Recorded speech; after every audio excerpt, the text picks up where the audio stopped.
Donc ici, Mélissande va lancer le chien, mais elle va le rappeler avant qu'il n'attaque sa proie.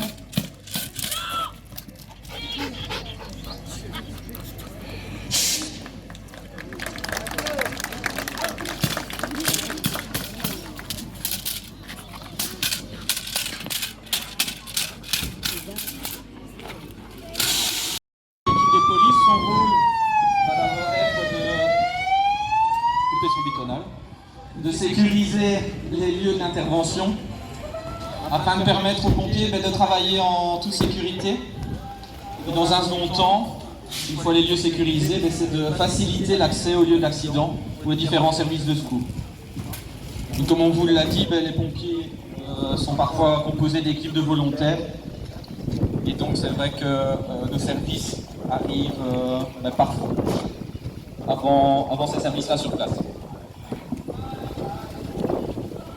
Donc ici, on a donné comme information qu'il y avait une victime et que l'accident était grave. Donc le centraliste a pris la décision d'envoyer une ambulance et un SMUR. Donc un SMUR, c'est un véhicule médicalisé.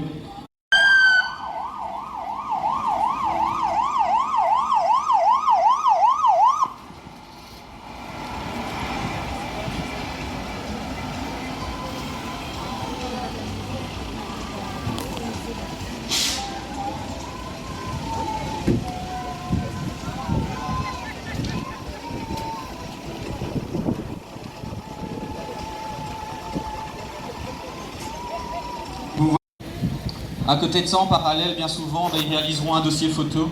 Ils viendront appuyer les mesures et plans qui seraient rédigés.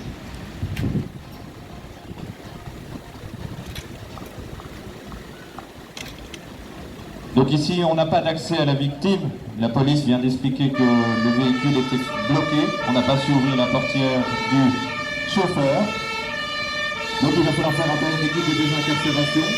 C'est un véhicule qui est une autopiste multifonctionnelle avec à son bord un équipage de 6 personnes dont chacun a un.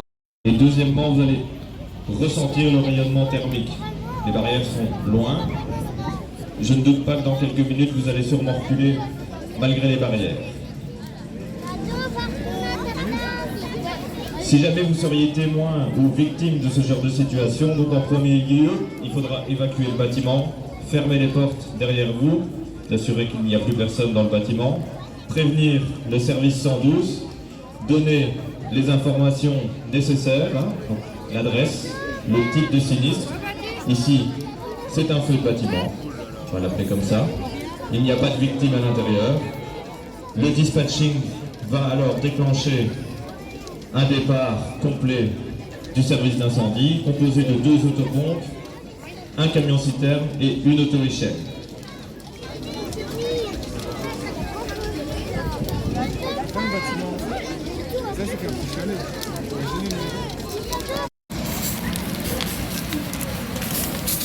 Alors la seconde équipe qui est arrivée sur place va se mettre en protection. On imagine qu'il y a un bâtiment voisin avec un fort risque de propagation. Va faire la part du feu, comme on dit, et va éviter la propagation sur les maisons mitoyennes. Pendant ce temps, le camion échelle est en train de s'équiper afin de pouvoir être utilisé en tour d'eau.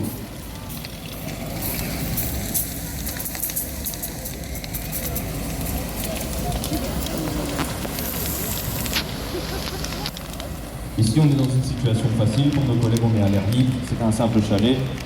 La même situation se reproduit à l'intérieur d'un bâtiment résidentiel.